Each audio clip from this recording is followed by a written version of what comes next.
नमस्कार दोस्तों। आज का विषय बेहद संवेदनशील है, लेकिन हर किसी के लिए जानना बेहद जरूरी है। जब हम म्यूचुअल फंड में निवेश करते हैं तो हमारा उद्देश्य होता है भविष्य को सुरक्षित बनाना। लेकिन जीवन में अनिश्चितताएं हमेशा रहती हैं। अगर किसी निवेशक का निधन हो जाए तो उनके परिवार को म्यूचुअल फंड से डेथ क्लेम करने की प्रक्रिया जानना आवश्यक है। यह विषय आपको और आपके परिवार को भविष्य की चुनौतियों के लिए तैयार कर सकता है। तो आइए विस्तार से समझते हैं कि म्यूचुअल फंड में डेथ क्लेम कैसे किया जाता है। मेरा नाम है वैभव और आप देख रहे हो टेकनेट इंडिया यूट्यूब चैनल। सबसे पहले बात करते हैं नॉमिनी की। म्यूचुअल फंड खाते में नॉमिनी का नाम देना सबसे महत्वपूर्ण कदम है। जब आप म्यूचुअल फंड में निवेश करते हैं तो फॉर्म भरते समय नॉमिनी का नाम दर्ज करना होता है।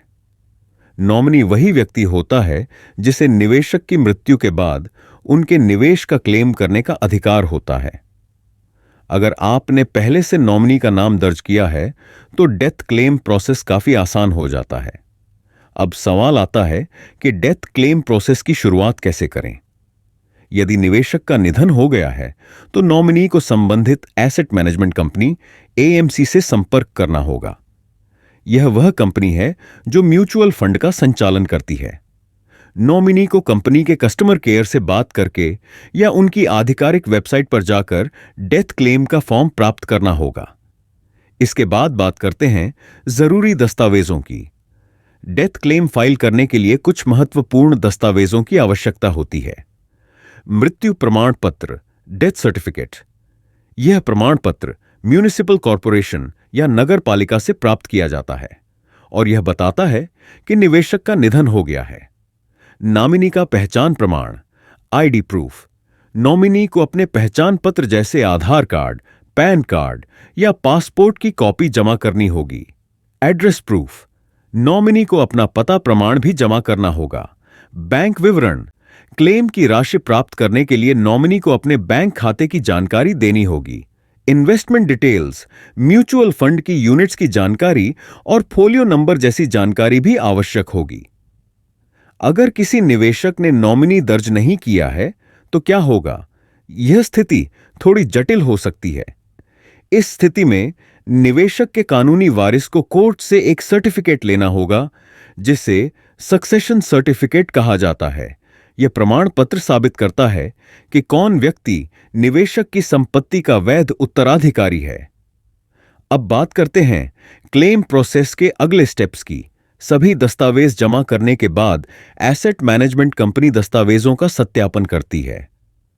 सत्यापन प्रक्रिया पूरी होने में 15 से 30 दिनों का समय लग सकता है। एक बार सत्यापन पूरा हो जाने के बाद क्लेम की राशि नॉमिनी या कानूनी वारिस के बैंक खाते में ट्रांसफर कर दी जाती है। यहां एक और महत्वपूर्ण बात ध्यान देने की है, टैक्सेशन। म्यूचुअल फंड से मिलने वाली डेथ क्लेम की राशि पर टैक्स नहीं लगता। लेकिन अगर निवेश को रिडीम किया गया है और उस पर कैपिटल गेन हुआ है तो उस गेन पर टैक्स लागू हो सकता है। इस मामले में आपको टैक्स कंसल्टेंट से सलाह लेनी चाहिए। दोस्तों, यह समझना बहुत जरूरी है कि म्यूचुअल फंड में नॉमिनी का दर्ज होना आपके परिवार को आर्थिक रूप से सुरक्षित रखने के लिए कितना महत्वपूर्ण है। जीवन अनिश्चित है, लेकिन सही योजना बनाकर आप अपने परिवार को किसी भी वित्तीय संकट से बचा सकते हैं। तो अगर आपने अभी तक अपने म्यूचुअल फंड खाते में नॉमिनी का नाम दर्ज नहीं किया है तो आज ही यह कदम उठाइए।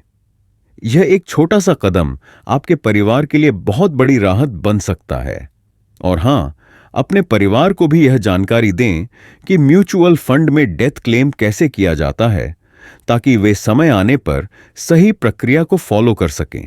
हमने वीडियो के डिस्क्रिप्शन में ज़ीरोधा में म्यूचुअल फंड अकाउंट खोलने का लिंक दिया है।